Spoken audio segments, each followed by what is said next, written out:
یہ رمضان المبارک کا اخیر عشرہ چل رہا ہے۔ جیسا کہ اس سے پہلے بھی اس اخیر عشرے سے متعلق شب قدر کی فضیلت اور اس سے پہلے اعتکاف سے متعلق کچھ باتیں ہوئی۔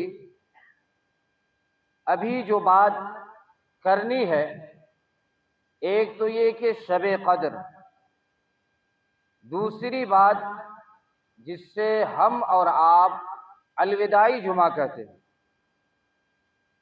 یہ دو چیزوں سے متعلق بات کرنی ہے۔ تو اللہ تعالیٰ سے دعا کرے کہ ہمیں سچی بات کہنے اور ہم سب کو اس پر عمل پیرا ہونے کی توفیق عطا فرمائے۔ شب قدر یہ رمضان المبارک کا ایک ایسا دن ہے جو 1000 مہینوں سے افضل ہے۔ 1000 مہینوں سے یہ شب قدر والا رات افضل ہے۔ اب اگر ہم حساب لگائیں 1000 مہینے کے کتنے سال ہوتے ہیں، تو 83 سال 4 مہینے ہوتے ہیں۔ ایک دن کی عبادت 83 سال سے بھی زیادہ، اب زیادتی کا بھی کوئی حد نہیں ہے کہ 2 گنا زیادہ ہے یا 4 گنا ہے، 5 گنا ہے، 10 گنا ہے، اس کی بھی کوئی صراحت نہیں ہے۔ اس سے بھی بہتر، اب بہتر میں کتنا ہو سکتا ہے واللہ اعلم۔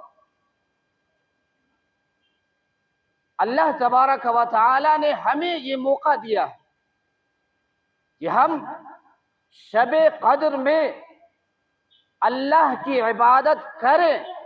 انسان تو 83 سال شاید ہی کوئی زندگی پاتا ہے، لیکن اللہ تبارک و تعالی نے ہمیں یہ دیا ہے دن کہ انسان ایک دن کی عبادت کی وجہ سے 83 سال کے ثواب کو حاصل کر لے۔ اب یہ مبارک مہینہ، یہ عظیم الشان مہینہ، اور اس میں بھی اللہ تبارک و تعالی نے شب قدر ہمیں عطا فرمایا۔ اس سے پہلے کسی امت کو اللہ تبارک و تعالی نے یہ دن نہیں دیا تھا۔ یہ خاص اس امت محمدیہ کو اللہ تبارک و تعالی نے دیا ہے۔ یہ مفسر ابن کثیر رحمۃ اللہ علیہ لکھتے ہیں کہ آپ صلی اللہ علیہ وسلم نے بنی اسرائیل کے چند لوگوں کا تذکرہ کیا۔ بنی اسرائیل کے چند لوگوں کا ذکر کیا۔ آپ صلی اللہ علیہ وسلم نے صحابہ کو بتایا کہ انہوں نے بہت ہی لمبی لمبی عمریں پائی اور انہوں نے اللہ کی عبادت کی۔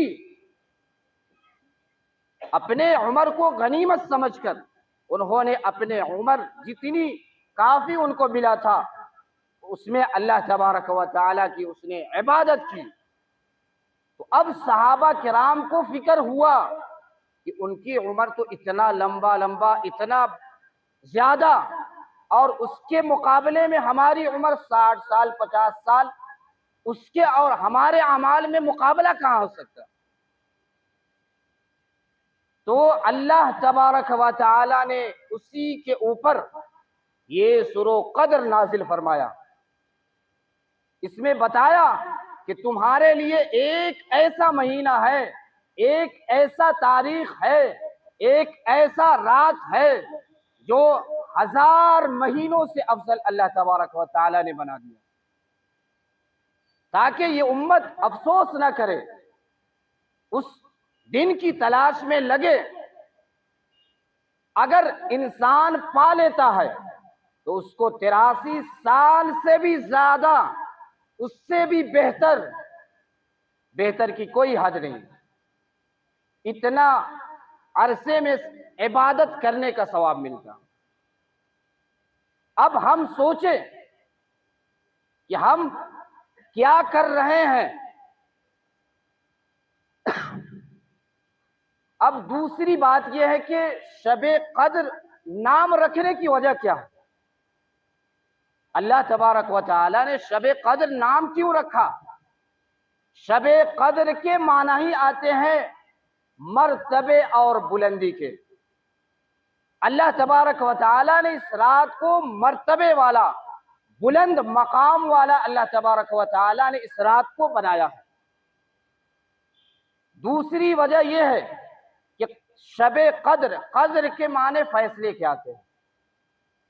اللہ تبارک و تعالی جو لوح محفوظ میں لکھا ہوا ہے وہ اللہ تبارک و تعالی اسی رات میں فرشتے کے سپرد کرتے ہیں۔ 1 سال کا بجٹ اللہ تبارک و تعالی اسی رات میں فرشتے کے حوالے کرتے ہیں۔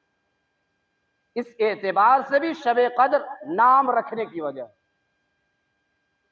اب شب قدر میں اختلاف ہے کہ شب قدر کب ہوتا ہے، تو اس میں بہت سارا اختلاف بھی ہے، اور مشہور صحابی رسول حضرت عبداللہ ابن مسعود رضی اللہ عنہ کہتے ہیں کہ شب قدر پورے سال میں ہوتا ہے۔ شب قدر پورے سال میں اگر کوئی شخص پورے سال جاگ کر گزارے، عبادت کر کے گزارے، تب جا کر شب قدر کو پالے گا۔ یہی ایک مشہور قول حضرت امام ابو حنیفہ رحمۃ اللہ علیہ کا بھی، اور شیخ اکبر محی الدین ابن عربی رحمۃ اللہ علیہ، انہوں نے بھی اسی کو اختیار کیا ہے، اسی قول کو، یعنی شب قدر پورے سال میں ہوتا ہے۔ اگر پورے سال میں جاگے گا تب جا کر شب قدر کو پائے گا۔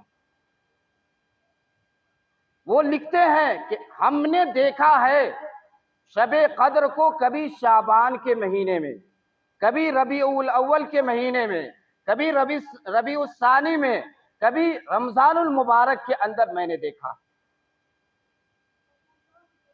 لیکن جمہور علماء اور امام ابو حنیفہ رحمۃ اللہ علیہ کا دوسرا قول یہی ہے کہ شب قدر رمضان المبارک میں ہے۔ شب قدر رمضان المبارک میں، اور اس میں بھی اخیر عشرے میں شب قدر ہے۔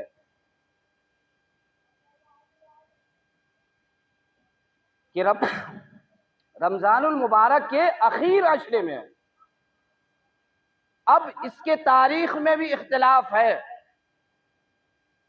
بعض علماء کہتے ہیں کہ شب قدر 21ویں رات ہوتا ہے، شب قدر 21ویں رات میں ہوتا ہے۔ بعض کہتے ہیں کہ 23ویں رات میں ہوتا ہے۔ 23ویں رات میں کہنے میں امام شافعی رحمت اللہ بھی ہے، وہ بھی کہتے ہیں کہ شب قدر 23ویں رات میں ہوتا ہے۔ اور اسی طرح عبداللہ ابی ابن کعب رضی اللہ عنہ، وہ یقین کے ساتھ کہتے ہیں کہ شب قدر 27ویں رات میں ہوتا ہے۔ بہر کیف اختلاف ہے۔ جمہور کا قول یہی ہے کہ ہم اخیر عشرے کی ہر رات میں شب قدر کو تلاشے۔ شب قدر ایک رات میں نہیں ہوتا ہے، بلکہ ہر سال بدلتا رہتا ہے۔ کبھی 21ویں رات میں ہے، کبھی 23ویں میں ہے، کبھی 25 میں ہے، کبھی 27 میں ہے، کبھی 29 میں ہے۔ یہ جب ہی حاصل ہوگا جب ہم یہ اخیر عشرے کے سارے راتوں میں ہم جاگنے کا اہتمام کریں، عبادت کا اہتمام کریں، تب جا کر ہم شب قدر کو پالیں گے۔ اب یہاں بھی اختلاف ہے کہ شب قدر کون کون سی تاریخ ہوتا ہے۔ تو جمہور کا قول یہی ہے کہ شب قدر 21ویں، 23ویں، 25، 27، 29 تاریخ میں ہوتا ہے۔ اب بعض کہتے ہیں کہ اگر 30 کا مہینہ ہے تو ٹھیک ہے، 21ویں تاریخ، 23ویں، 25ویں، 27ویں، 29ویں، یہ شب قدر کہلائے گا۔ لیکن اگر 29 کا چاند ہوتا ہے اگر عید کا 29 کا چاند ہوتا ہے تب اس حساب سے 20، 22، 24، 26، 28 یہ شب قدر ہے. لیکن صحیح قول اور راجح یہی ہے کہ طاق راتوں میں شب قدر ہوتا ہے. طاق راتیں